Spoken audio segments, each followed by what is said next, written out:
నమస్తే views. Varicose veins అనే issues చాలా మందికి ఈ పదం తోటి తెలియకపోవచ్చు కానీ నరాల ఉబ్బడం అన్న వ్యాధి అన్న మాత్రం తెలుసు. కానీ అసలు అదొక వ్యాధిలా కొంతమంది చూడరు. అదొక కాస్మెటిక్ ఇష్యూలా చూస్తుంటారు. కొంతమంది సివియర్ గా దాంతో ప్రాబ్లం ఫేస్ చేస్తున్న వాళ్ళకి తెలుసు అదేంటి అనేది. మనం డిస్కస్ చేద్దాం. డాక్టర్ శ్రీకాంత్ రాజ్ గారు వాళ్ళు మనతో ఉన్నారు. Who specialised in treating vascular issues like varicose veins and deep vein issues. నమస్తే సార్. నమస్కారం. ఎలా ఉన్నారు సార్? బాగున్నాను. ఈ నరాల ఉబ్బడం అనేది చాలా మందికి అసలు పేరు కూడా తెలియదు. వెరికోజ్ వెయిన్స్ అని ఇంగ్లీష్లో తెలుసు కానీ నార్మల్ చాలా మందికి అసలు అదొక వ్యాధిలా ట్రీట్ చేయరు. ఎందుకో నరాలు నేను ఎక్కువ పని చేస్తాను కాబట్టి నరాలు ఉబ్బాయి అని అనుకుంటూ ఉంటారు. ఒక్కసారి ఫస్ట్ ఆఫ్ ఆల్ మనం ఈ వెరికోజ్ వెయిన్స్ కి అసలు అదేంటి, తెలుగులో దాన్ని ఏమంటారు, జనాలు దాన్ని ఎలా గుర్తించారు? చాలా మంది వాడుక భాషలో దాన్ని నరాలు అంటారు కానీ అవి నరాలు కాదు, రక్తనాళాలు. రక్తనాళాలు. మళ్ళీ రక్తనాళాలకు వచ్చేసరికి మళ్ళీ రెండు రకాలు ఉంటాయి. గుండె నుంచి కాలుకి వచ్చే రక్తనాళాలు, వాటిని మనం తెలుగులో దమనులు అంటాం. అదే అవి మంచి రక్తాన్ని గుండె నుంచి తీసుకొచ్చి దమనులు కాళ్ళకి ఇచ్చేసిన తర్వాత చెడు రక్తం ఏదైతే ఫామ్ అవుతుందో అది సిరల ద్వారా పైకి వస్తుంది. ఈ పైకి వచ్చే రక్తనాళాలను సిరలు అంటారు. మళ్ళీ అందులో రెండు రకాలు ఉంటాయి. చర్మం కిందనే ఉండే సిరలు, కండరాల లోపల నుంచి వెళ్ళే సిరలు. చర్మం కిందనే ఉండే సిరల్లో సమస్య వస్తే దాన్ని మనం వారికోజ్ వెయిన్స్ అంటాం. అదే కండరాల లోపటి నుంచి వచ్చే సిరల్లో ఇబ్బంది ఉందంటే డీప్ వెయిన్ థ్రాంబోసిస్ అని అంటాం. అంటే లోతైన సిరల్లో రక్తం గడ్డగట్టుకొని ఉంటాం. ఇవి యూజువల్గా అంటే మనకు సిరల్లో వచ్చే మెయిన్ వ్యాధులు అనమాట, మనం కామన్ గా తీసుకునేది. సో సిరలు అనేది కూడా అసలు ఇంతవరకు అవగాహన లేదు సార్. ఎక్కువ నరాలు అన్నింటినీ కలిపి నరాలు అనేస్తూ ఉంటారు. అది కరెక్ట్. మీరు అనేది చాలా మంచి ప్రశ్న అడిగారు. మా దగ్గరకు వచ్చినప్పుడు కూడా పేషెంట్స్ చాలా మంది ఎలా అంటారంటే నాకు నరాల్లో ఇబ్బంది ఉంది, నరాలు లాగేస్తుంది అంటే మనకు తెలిసేది ఏంటి, కాళ్ళలో నొప్పి వస్తుందా లేదా తెలుస్తుంది. ఆ నొప్పి ఏ విధంగా ఉంది తెలుస్తుంది. నరాలు లాగేస్తున్నాను, రక్తనాళాలు లాగేస్తున్నాను యూజువల్గా అలా ఉండదు. కానీ వాడుక భాషలో అందరూ అవి నరాల కిందకే తీసుకుంటారు. చాలా మంది పేషెంట్స్ ఈ రక్తనాళాల్లో ఇష్యూ ఉన్నప్పుడు వెళ్ళేది చాలా సార్లు నరాల డాక్టర్ దగ్గరికి, ఇలాంటి వాళ్ళ దగ్గరికి వెళ్ళిపోతుంటారు. ఎందుకు, ఇవి నరాలు అనేది కామన్ గా టర్మ్ అనేది అలా ఫిక్స్ అయిపోయి కూర్చుంది అంటే బ్రెయిన్ లో. కాబట్టి దాన్ని ఆ మిస్ఇంటర్ప్రిటేషన్ ఇంకా అదే విధంగా కంటిన్యూ అవుతూ ఉన్నది. యాక్చువల్గా బయటికి ఆ రక్తనాళాలు కనబడి అవన్నీ ఉబ్బుగా ఉన్నప్పుడు దాన్ని వారికోజ్ వెయిన్స్ అనే అంటారు అనేది కూడా చాలా మందికి తెలియదు. బహుశా మనం దీని ద్వారా వాళ్ళందరికీ తెలియజేయడానికి ఒక మంచి ప్లాట్ఫామ్ అని నేను ఫీల్ అవుతున్నాను దీనివల్ల. వెరికోజ్ వెయిన్స్ అనే దానికి తెలుగులో ఏమైనా పదం ఉందా సార్? ఈ అన్కంఫర్టబుల్ అంటే యాక్చువల్ గా తెలుగులో ఎలాంటి పదం లేదు. దాన్ని తెలుగులో డిసీజ్ అని కూడా అనొచ్చా సార్? అనొచ్చు, ఇది వ్యాధే. కాకపోతే ఈ వ్యాధిని వారికోజ్ వెయిన్స్ అనే వ్యాధి ఎందుకు వస్తుంది, ఎలా వస్తుంది అనేది మళ్ళీ అది సపరేట్ గా మనం డీటెయిల్ గా మాట్లాడాల్సిన అవసరం ఉంటుంది. దీంట్లో తెలుగులో దీనికి సపరేట్ గా ఎలాంటి పదాలు అయితే లేవు. సిరల్లోని ఇబ్బంది అని మనం మాట్లాడుకోవచ్చు, సిరల యొక్క వ్యాధి అని అనొచ్చు. ఆ విధంగానే మనం మాట్లాడాల్సిన అవసరం ఉంటుంది. కానీ సార్ ఇదొక ప్రాబ్లం అని పాపం వాళ్ళకి తెలియదు. ఏదో నొప్పి వస్తుంది కదా అని అప్పటికప్పటికి ఏవో తెలియని over the counter pain killers వేసేసుకొని ఇంకా డైలీ వారు పనులకు వెళ్ళిపోతూ ఉంటారు. అది ఒక ప్రాబ్లమ్, ఇది ట్రీట్ చేయాల్సిన ప్రాబ్లం అని ఎప్పుడు ఎలా తెలుసుకోవాలి ఒక్కసారి చెప్పగలరా సార్? యూజువల్ గా వారికోజ్ వెయిన్స్ అనే సమస్య అంటే ఇట్ డజంట్ కమ్ అంటే సడన్ గా ఈ రోజు మొదలైపోదు. అంటే జ్వరం లాగా మనకు ఫీవర్ వచ్చేసి ఆ సిమ్టమ్స్ ఎక్కువ ఇప్పుడు ఇమీడియట్ గా ఉండదు. వారికోజ్ వెయిన్స్ వల్ల వచ్చే నొప్పి కూడా చాలా సివియర్ గా ఉండదు. చాలా సార్లు ఎలా తీసుకుంటారు అంటే కాళ్ళలో నొప్పి వచ్చినా కానీ చాలా మంది ఇది నార్మల్ పెయిన్ కదా అని తీసుకుంటారు. కాబట్టి ఏం చేస్తారు, వాళ్ళు ఆ రోజు వెళ్ళి పడుకుంటారు, ఒక గంట సేపు రెస్ట్ తీసుకుంటారు, ఆ బాధ తగ్గిపోతుంది, మర్చిపోతారు. సో ఇది రిపీటెడ్ గా వచ్చి ఒక పర్టికులర్ టైంకి వచ్చేసరికి ఒక డల్ ఏకింగ్ పెయిన్ అంటే చాలా లో గ్రేడ్ పెయిన్ అనేది వాళ్ళ కాళ్ళలో వస్తుంది. ఆ నొప్పి అంతా తట్టుకోలేంత, భరించలేంత అలా ఉండదు, కానీ అది కాన్స్టాంట్ పెయిన్, కంటిన్యూస్ గా పెయిన్ గా ఒక చిన్నపాటి పెయిన్ వాళ్ళని ఇబ్బంది పెడుతూ ఉంటుంది. పని చేసేటప్పుడు వాళ్ళకి ఆ పెయిన్ గురించి గుర్తుండదు, పని ఆపేయగానే ఆ పెయిన్ వాళ్ళు ఫీల్ అవుతుంటారు. ఇంకొందరు ఎలా రియలైజ్ అవుతారంటే కాళ్ళ వాపు అంటే పాదాల దగ్గర వాపు వస్తుంది, అది కూడా ఎప్పుడు లాంగ్ స్టాండింగ్ లాంగ్ సిట్టింగ్ అంటే ఏమైనా జర్నీస్ చేసినప్పుడు అలా చేసేటప్పుడు మా కాళ్ళలో వాపు వస్తుంది అనేది ఇవి యూజువల్ గా ప్రధానంగా ఫస్ట్ ఐడెంటిఫైడ్ ఫీచర్స్. ఇవి చాలా ఏళ్ల తరబడి ఉన్నప్పటికీ కూడా వాళ్ళు ఫస్ట్ ఇది గుర్తుపట్టరు. ఇది ఎక్కువగా ఎప్పుడవుతుందో, పర్సిస్టెంట్గా ఎప్పుడు రోజు ఇబ్బంది పెడుతుందో అప్పుడు వాళ్ళ కాళ్ళలో ఏదో అయింది అన్న ఉద్దేశంతో వస్తుంటారు. మా దగ్గరికి చాలాసార్లు వచ్చినప్పుడు కూడా చాలా మంది పేషెంట్స్ ఏం చేస్తారంటే ఈ యొక్క కాళ్ళలో ఈ వారికోజ్ వెయిన్స్ ఎప్పటి నుంచి వచ్చాయంటే లేదు సార్ 2 నెలల నుంచి వచ్చాయి, 6 నెలల నుంచి వచ్చాయి, సంవత్సరం నుంచి వచ్చాయి అని చెప్తుంటారు. ఎందుకు అంటే అసలు ఫస్ట్ కాళ్ళని ఎవరైనా చూసుకోం. ఈవెన్ మనం స్నానం చేసేటప్పుడు కాళ్ళకి సబ్బు పెట్టుకునేటప్పుడు కూడా మన కాళ్ళు మనం కరెక్ట్ గా గమనించం. ఎందుకు, అది ఒక పెద్ద విషయంగా అనిపించదు మనకు. ఫేస్కో చేతులకు ఇచ్చినంత ఇంపార్టెన్స్ ఎప్పుడు కాళ్ళకి ఇవ్వం. కాబట్టే అది ఎప్పుడు వచ్చింది అని చెప్పడం కూడా చాలా సార్లు గమనించరు. ఎప్పుడైతే ఆ పర్టికులర్ ఏరియాలో కాళ్ళలో నొప్పి వస్తుంది అనిపిస్తుందో అప్పుడు ఎప్పుడైతే చెక్ చేసుకుంటారో, అంటే కాళ్ళలో ఏమైనా ఉందా, అప్పుడు ఇవి కనిపించినప్పుడు అయ్యే ఇదేంది ఇంతకుముందు లేదే ఇప్పుడు కొత్తగా వచ్చిందా అన్న భ్రమలో ఆహా ఈ మధ్య కాలంలోనే మొదలైంది, నాకు అంతకుముందు ఏమి ఇబ్బంది లేదు అన్న విధంగా మాట్లాడుతుంటారు. కాకపోతే అదే మీకు ఇందాక ఫస్ట్ లో చెప్పాను కదా, ఇదంతా పెద్ద పెయిన్ అనిపించదు కాబట్టి కూడా చాలా సార్లు దీన్ని ఎవరు పట్టించుకోరు. ఇంకోసారి కొన్నిసార్లు ఎలా ఉంటుందంటే ఈ పెయిన్ ని వేరే పెయిన్స్ తోటి కూడా వాళ్ళు మిస్ఇంటర్ప్రిట్ చేసుకుంటారు. ఎల్డర్లీ ఏజ్ గ్రూప్ లో ఎలా ఉంటుంది, మోకాలు నొప్పులు, పాదాల్లో నొప్పులు, బోన్ పెయిన్స్ అనేవి కామన్ గా కొంత ఉంటుంది. కొందరికి ఏజ్ పరంగా ఫీమేల్స్ లో ఎవరైతే ఎల్డర్లీ ఫీమేల్స్ ఉంటారో వాళ్ళకు మెనోపాజల్ అంటాం, అంటే వాళ్ళకి నెలసరి సరిగ్గా రాకపోవడము, హార్మోనల్ డెఫిషియన్సీ వలన వాళ్ళకు కొన్ని ఇబ్బందులు వస్తాయి కాళ్ళలో. అంటే కాలు లాగినట్టు, హాట్ ఫ్లాషెస్ అంట, అంటే బగబగా మన్నట్టు, కాళ్ళలో తిమ్మిర్లు లాగా, ఇవి హార్మోనల్ డెఫిషియన్సీ వల్ల కూడా వస్తాయి. సో ఆ పెయిన్ ని కూడా దీనిలా అనుకుంటారు. కొన్నిసార్లు కొందరికి డయాబెటీస్ వల్ల పెరిఫెరల్ న్యూరోపతి అంటాం, అంటే ఏంటంటే చిన్న చిన్న నరాలు షుగర్ ఎక్కువ కాలం ఉండడం వల్ల అది పాడవుతుంటాయి. ఆ పాడైపోవడం వల్ల వచ్చే కాళ్ళలో తిమ్మిర్లు కూడా వారికోజ్ వెయిన్స్ వల్ల అంటారు.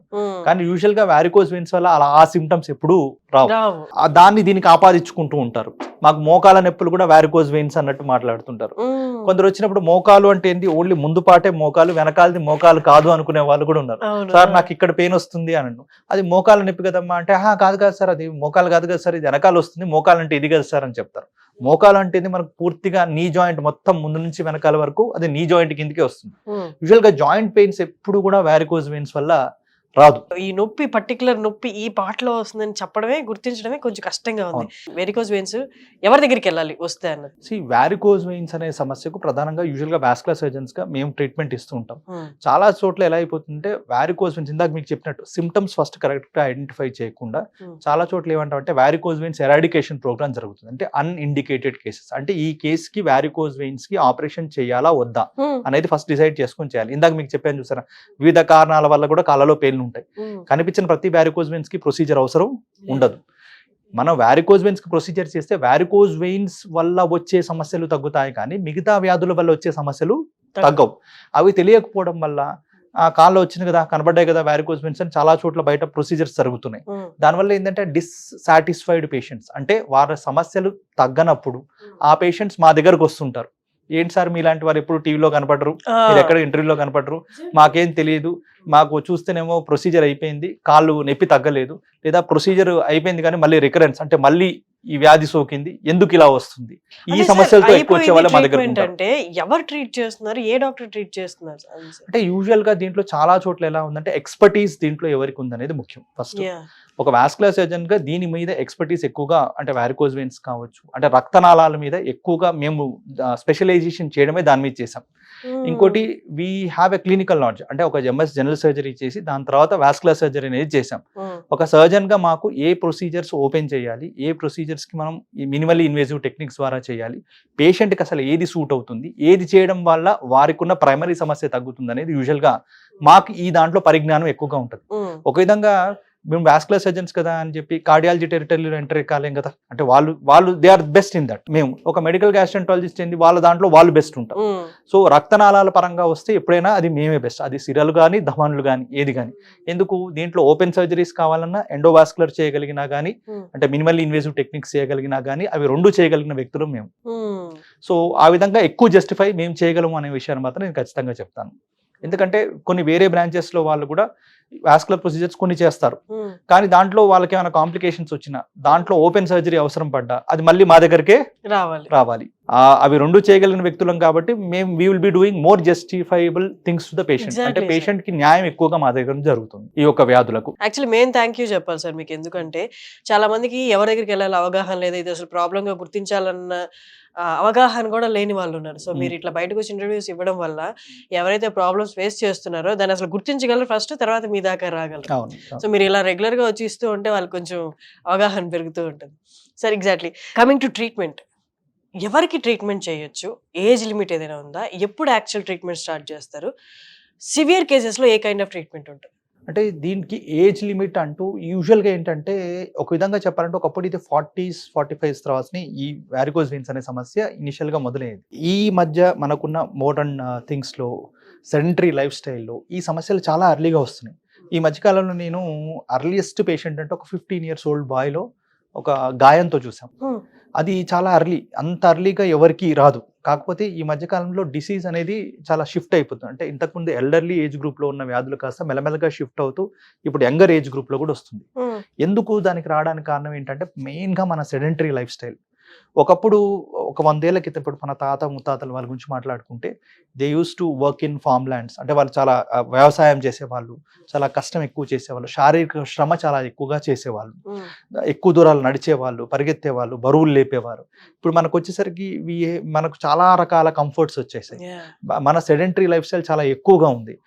మనకి ఎక్కడికి వెళ్ళాలన్నా కార్లు, బస్సులు, ర్యాపిడోలు, మనకు ఫ్లైట్లు, ట్రైన్స్, అంటే మన కంఫర్ట్ అనేది పెరిగిపోయింది. కరెక్ట్గా ఒక 5 to 10 years ముందు మాట్లాడుకుంటే మనం ఒక బస్ ఎక్కాలంటే బస్ స్టాప్కి వెళ్ళి ఎక్కాల్సి వచ్చేది. ఇప్పుడు మనం అన్ని క్యాబులు, ఒకవేళ బస్ స్టాప్కి వెళ్ళాలనుకున్నా క్యాబులు వెళ్ళిపోతున్నాం. బస్సుల్లో ఎక్కే వాళ్ళు కూడా కొంచెం తగ్గిపోయారు ఒక విధంగా చెప్పాలి అంటే. ర్యాపిడోలకు ప్రిఫర్ చేస్తున్నారు. అంటే మనిషి నుంచున్న చోటు నుంచే ప్రయాణం చేయాలని ట్రై చేస్తున్నాడు కానీ నడవాలని ట్రై చేయట్లేదు. మొబైల్స్ వచ్చిన దగ్గర నుంచి, మొబైల్లో యాప్స్ పెరిగిన దగ్గర నుంచి మొబైల్ బ్యాంకింగ్, మొబైల్లోనే కరెంట్ బిల్లు, అంటే ఏది మనం వెళ్ళి చేయాల్సిన అవసరం ఏమీ లేకుండా జరిగిపోతుంది. సెడెంటరీ లైఫ్ స్టైల్ పెరుగుతున్న కొద్దీ ఈ వ్యాధి అనేది చాలా అర్లీగా వస్తుంది. ఓన్లీ వారికోజ్ వెయిన్స్ అనే కాదు, చాలా రకాల రక్తనాళాల్లో సమస్యలు కానీ, హార్ట్ డిసీజెస్ కానీ, వివిధ రకాల వ్యాధులు కానీ. మీకు చాలా మంది డాక్టర్స్ మీరు ఇంటర్వ్యూ చేసినప్పుడు ఫస్ట్ చెప్పేది సెడెంటరీ లైఫ్ స్టైల్ అనేది చెప్తారు. ప్రతి వారి దీనివల్ల ఏమైపోయిందంటే ఈ ఏజ్ గ్రూప్ క్రైటీరియా అనేది ఇప్పుడు పెద్దగా రావట్లేదు. బట్ స్టిల్ ఒక విధంగా చెప్పాలంటే 40 to 50 years ఏజ్ గ్రూప్లో ఇది ఎక్కువగా రావడం జరుగుతుంది. కొంత ఒబిసిటీ అంటే ఉదరం అంటే బాగా లావుగా ఉండడం, ఇవి కూడా ఒక కారణం. కొంత ప్రెగ్నెంట్ ఫీమేల్స్లో పోస్ట్ ప్రెగ్నెన్సీ, దానివల్ల కూడా అంటే ప్రెగ్నెన్సీ టైంలో పొట్ట పెద్దగా ఉండడం వల్ల ఆ ప్రెషర్ కాళ్ళ మీద పడి ఇవి లైట్గా స్టార్ట్ అయ్యి ఏళ్ల తరబడి పెరుగుకుంటూ కూడా వస్తుంటుంది. చాలా మంది ఫీమేల్స్ మా దగ్గరకు వచ్చినప్పుడు ఇవే కంప్లైంట్స్ చెప్తుంటారు. సార్ నాకు ప్రెగ్నెన్సీ టైంలో లైట్గా నోటీస్ చేశాను, ఇవి మెల్లగా ఓవర్ ద ఇయర్స్ ఇలా పెరిగాయి సార్ అన్నట్టు చెప్తుంటారు. ఇంకోటి కొంత లాంగ్ స్టాండింగ్ సిట్టింగ్ జాబ్ చేసే వాళ్ళ కూడా వస్తుంది. స్టాండింగ్ జాబ్ అంటే పోలీసులు, నర్సులు, ఇలాంటి వాళ్ళు, టీచర్స్, ఇలాంటి వారు. సిట్టింగ్ జాబ్ అంటే డెస్క్ జాబ్ చేసే చాలా ఆఫీస్లో చేసే వాళ్ళు. ఇంకా ఎక్కువ చెప్పాలంటే సాఫ్ట్వేర్ ఇంజనీర్స్. అబ్బా, అంటే ప్రతి డాక్టర్ నోటి నుండి వినేది సాఫ్ట్వేర్. అంటే ఇప్పుడు ప్రతి జబ్బుకి ఆరిజిన్ వాళ్ళ దగ్గర నుంచే వస్తున్నాయా అన్నట్టు అయిపోతుంది సార్. అంటే ఏ ప్రాబ్లం ఎక్స్ప్లెయిన్ చేయాలన్నా సాఫ్ట్వేర్ వాళ్ళు. అంటే కూర్చొని చేయడం జాబ్ అనేది ఒకప్పుడు కన్సిడర్ చేసేది అంటే ఒక లగ్జరియస్ జాబ్గా, ఇప్పుడు మోస్ట్ పెయిన్ఫుల్ జాబ్. ఏ జబ్బులైనా వాళ్ళకే ఈజీగా వచ్చేస్తాయి అన్నట్లు అయిపోయింది సార్. ఒక విధంగా చెప్పాలంటే అంటే they are the most common people. ఎందుకంటే మెడికల్ డిసార్డర్స్తో, మెడికల్ ఇబ్బందులతో ఎక్కువ డాక్టర్స్ దగ్గరకు వచ్చే వాళ్ళు ఎక్కువ వాళ్ళే ఉన్నారు. ఇంకోటి వాళ్ళతో ఉన్న ఒక చిన్న ప్రాబ్లం ఏంటంటే వాళ్ళు ముందే గూగుల్ అన్ని చదివేసుకుని వస్తారు. అలాంటి వాళ్ళని ట్రీట్ చేయడం కూడా కష్టం అయిపోతుంటుంది. బికాస్ వాళ్ళకి ఆల్రెడీ నాలెడ్జ్ ఉంటుంది. కొందరు ఏంటంటే తెలియకుండా వ్యాధులను ఆపాదించేసుకుంటారు. అంటే ఆ పర్టికులర్ వ్యాధి లక్షణాలు ఉన్నాయా అని చదువుకొని ఆ లేని వ్యాధిని కూడా ఆ సిమ్టమ్స్ని అవవేళన చేసుకుని వాళ్ళు మా దగ్గరకు వచ్చి అవే సిమ్టమ్స్ రెసిప్రొకేట్ చేస్తుంటారు. కొన్నిసార్లు వాళ్ళ వల్ల అలాంటి ఇబ్బందులు కూడా వస్తుంటాయి.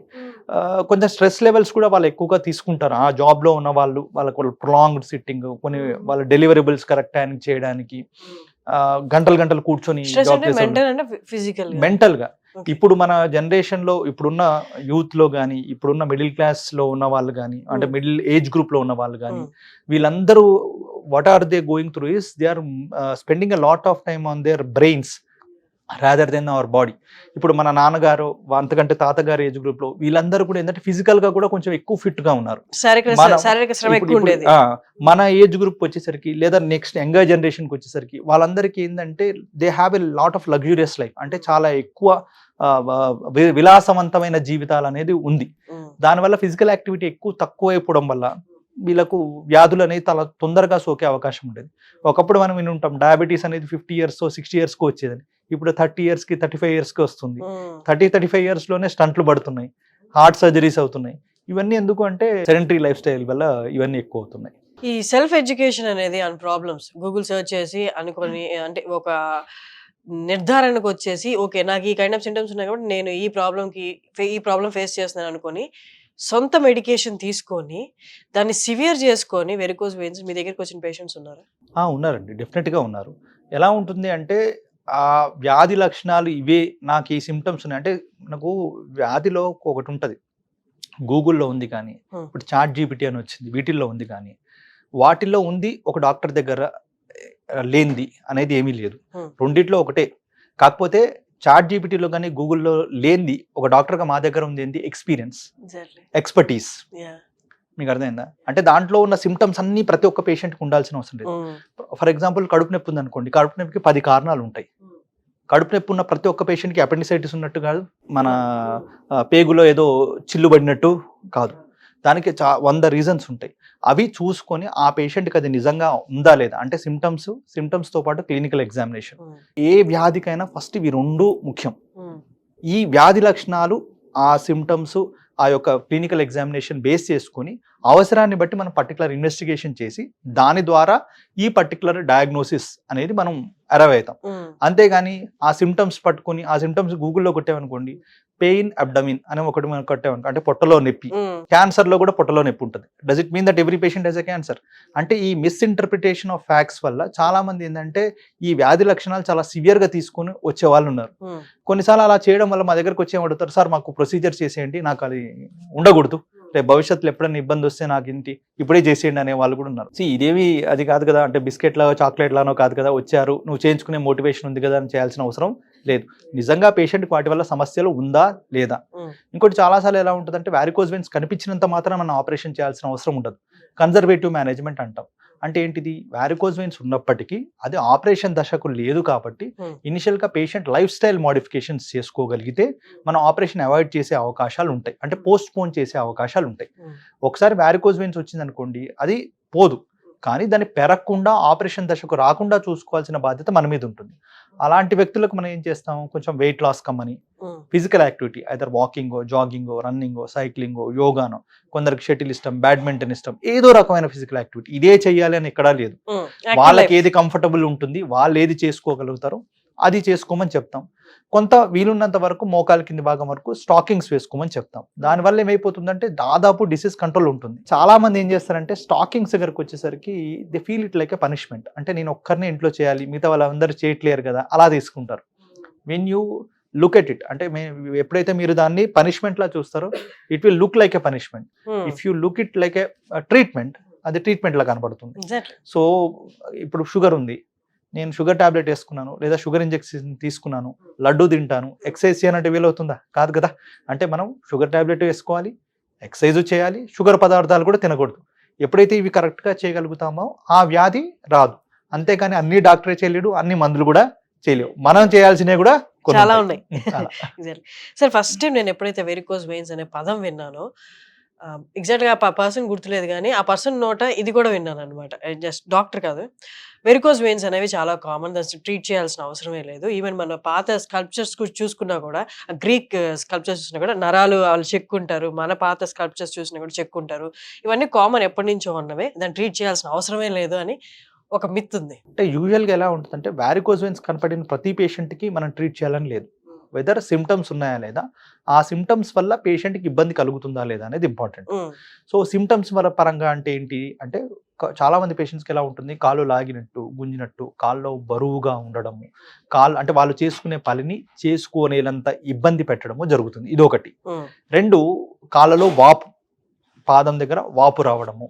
ఆ వాపు రావడం వల్ల అక్కడ ఏమవుతుంది, చర్మం చిట్లినట్టే అక్కడ స్కిన్ ఇన్ఫెక్షన్స్ వచ్చే అవకాశం ఉంటుంది. ఆ ఇన్ఫెక్షన్స్ రావడం వల్ల రిపీటెడ్ మైక్రో ఇన్ఫెక్షన్స్ వస్తూ కాల్లో నల్లదనం అనేది మొదలవుతుంది. హైపర్ పిగ్మెంటేషన్ అంటాం. కాల్లో ఎక్కువ రక్తం సెటిల్ అయిపోవడం వల్ల, ఆ ఏరియాలో వాపు రావడం వల్ల, కొంత ఇన్ఫెక్షన్స్ రావడం వల్ల, డిఆక్సినేటెడ్ బ్లడ్ ఆ ఏరియాలో ఎక్కువ శాతం ఉండడం వల్ల అక్కడ ఏమవుతుందంటే పిగ్మెంటేషన్ స్టార్ట్ అవుతుంది. పిగ్మెంటేషన్ అయ్యి నల్లగా మారడం మొదలవుతుంది. అది నల్లగా మారి ఆ ఏరియాలో చర్మం యొక్క క్వాలిటీ ఎప్పుడైతే దెబ్బతింటుందో, ఆ చర్మం క్వాలిటీ అయిన దెబ్బతిన్న ఏరియాలో వీళ్ళకి దురద లాంటిది ఎక్కువగా పెడుతూ ఉంటుంది. ఎప్పుడైతే ఆ ఏరియాలో వాళ్ళు గోకడం మొదలు పెడతారో, చర్మం కొంత పోయి అక్కడ చిన్న గాయంగా మారి, కొన్నిసార్లు అక్కడ కింద సిరలు ఉండుంటే వాళ్ళకు బ్లీడింగ్ కూడా ఆ ఏరియాలో ఎక్కువగా వస్తుంటుంది. ఎక్కువ వచ్చి ఆ ఏరియాలో వాళ్ళకు గాయం మారకుండా ఎక్కువ కాలం మిగిలిపోతుంది. సో యూజువల్గా ఎవరికైతే పేషెంట్స్కి ఎక్కువ గాయాలు ఉంటాయో, నల్లదనం ఉంటుందో, కాళ్ళలో ఎక్కువ నొప్పిగా మరి కాళ్ళలో వాపు ఉంటుందో, అలాంటి పేషెంట్స్కి ఎవరికైతే ఎవరికైతే ఎక్కువగా ఉంటాయో అలాంటి పేషెంట్స్కి మనం ప్రొసీజర్ సజెస్ట్ చేస్తాం. కనపడ్డాయి కదా అని ఎవరికి మనం యూజువల్గా సజెస్ట్ చేయకూడదు జనరల్గా. ఇంకోటి వాళ్ళకి ఆ సమస్య ఉందా లేదా, ఆ సమస్య వల్ల ఇబ్బంది ఉందా లేదా చూసుకొని మనం ప్రొసీజర్స్ గురించి డిస్కస్ చేయాల్సిన అవసరం. ఓకే, జనరలైజ్డ్ గా అయితే మనం ఎంబీబీఎస్ చేసినట్టుగా లేకపోతే డాక్టర్ చదివేసినట్టుగా స్టేట్మెంట్స్ అయితే ఎవరికి ఇవ్వకూడదు. అది నార్మలీ అందరికి ఉంటాయి, చేయకూడదు. అలాంటిది వెరికోజ్ వెయిన్స్ అనేది కాళ్ళల్లోనే చూస్తామా? Hmm. చేతులు ఇక్కడ కనిపించే ఛాన్సెస్ ఉంటాయి. ఇప్పుడు నా చేతిలో పెద్ద పెద్ద రక్తనాళాలు ఇలా కనబడుతున్నాయి. ఇవి Hmm. వ్యారికోజ్ వెయిన్స్ కావు. కాళ్ళలోనే ఉంటేనే దాన్ని వ్యారికోజ్ వెయిన్స్ అంటాం. Hmm. ఎందుకు? మనం హోల్ బాడీ బరువుని కాళ్ళు మోస్తాయి. భూమికి దగ్గరగా ఉంటుంది, అంటే గ్రావిటీకి దగ్గరగా ఉంటుంది. మన శరీర బరువుని మొత్తం కూడా ఎక్కువ కాళ్ళ మీద పడుతుంది కాబట్టి కాళ్ళలోనే రక్తనాళాలు ఎప్పుడు తేలి ఉంటాయి. ఆ కాళ్ళలోనే అలాంటి సిమ్టమ్స్ అనేవి వస్తాయి. Hmm. కాళ్ళలో కూడా ఈ సిమ్టమ్స్ రావడానికి కారణం ఏంటి అంటే, మీకు ఇందాక చెప్పినట్టు మనకు కాల్లో 2 రకాల సిరలు ఉంటాయని చెప్పాను. చర్మం కిందనే ఉండే, కండరాల లోపల నుంచి ఉండే. కండరాల లోపల నుంచి ఉన్న సిరలు ఏవైతే ఉన్నాయో, చర్మం కింద ఉండే సిరలు, ఈ 2 రకాల సిరలు కలిసి వచ్చి మన గ్రాయిన్ రీజియన్ లో, అంటే ఆల్మోస్ట్ పొట్ట రీజియన్ లోకి ఎంటర్ కాగానే ఇవి 2 ఒకదానిలా మారి పైకి వెళ్ళిపోతాయి. ఊపిరితిత్తుల వైపు, మన గుండె వైపు వెళ్తాయి. అయితే ఈ 2 రకాల రక్తనాళాలు ఏం చేస్తాయి? కింద నుంచి రక్తాన్ని పైకి తీసుకుని వెళ్ళాలి. అందులో కూడా చర్మం కిందనే ఉండే సిరలు కండరాల లోపల నుంచి ఉండే సిరల్లోకి రక్తాన్ని ట్రాన్స్ఫర్ చేసి కండరాల లోపల నుంచి ఉన్న సిరల ద్వారానే ఎక్కువ రక్తం పైకి వెళుతుంది. అయితే ఈ చర్మం కిందనే ఉండే సిరలు, కండరాల లోపల ఉన్న సిరలు మధ్యన ఒక కనెక్టింగ్ పాయింట్ ఉంటుంది, కనెక్టింగ్ పాయింట్స్. ఆ కనెక్టింగ్ పాయింట్లు ఎలాగైతే మనకు డ్యామ్స్ కి వాల్వ్స్ ఉంటాయో, వీటికి కూడా వాల్వ్స్ ఉంటాయి. వాటిని మనం కవటాలు అంటాం. అంటే అవి ఏం చేస్తాయి? ఓన్లీ చర్మం కిందనే ఉండే రక్తనాళాలలో నుంచి కండరాల లోపల నుంచి రక్తనాళాలకే రక్తాన్ని ట్రాన్స్ఫర్ చేస్తాయి. అంతేగాని ఆ వాల్వ్స్ యూని డైరెక్షనల్ ఫ్లో, అంటే పై నుంచి లోపలికి మాత్రమే రక్తాన్ని పంపిస్తాయి కానీ లోపలి నుంచి పైకి పంపించవు. యూని వాల్వులార్ అంటాం. అంటే ఒకే డైరెక్షన్ లో ఓపెన్ అవుతుంది కానీ 2 డైరెక్షన్ లో అది ఓపెన్ కాదు. దాని వల్లనే అది చర్మం కిందనే ఉండే రక్తనాళాల నుంచి కండరాల లోపల నుంచి ఉండే రక్తనాళాలకు ట్రాన్స్ఫర్ అవుతుంది బ్లడ్.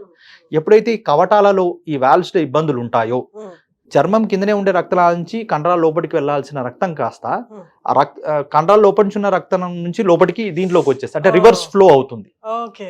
అలా రివర్స్ ఫ్లో కావడం వల్ల ఈ రక్తనాళాలు కాళ్ళలో పెద్దగా తేలినట్టు, వాపుగా ఉన్నట్టు అలా బయటికి కనబడుతుంటాయి. సో అవి గ్రావిటీ వల్ల మన కాళ్ళలోనే కనబడతాయి కానీ చేతుల్లో కానీ శరీరంలోని ఇతర భాగాల్లో యూజువల్ గా అది కనిపించదు.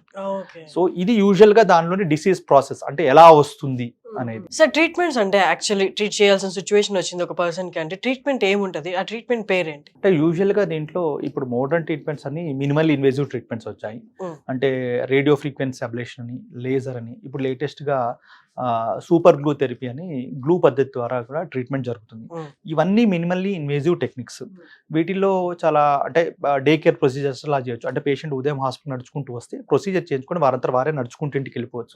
వారి ఇంటికి తీసుకెళ్ళేటప్పుడు అంబులెన్స్ తీసుకెళ్ళాలి, ఇంటికి వెళ్ళిన తర్వాత ఏం పని చేయకుండా బెడ్ రెస్ట్ తీసుకోవాలి, అలాంటిది ఏమీ లేదు.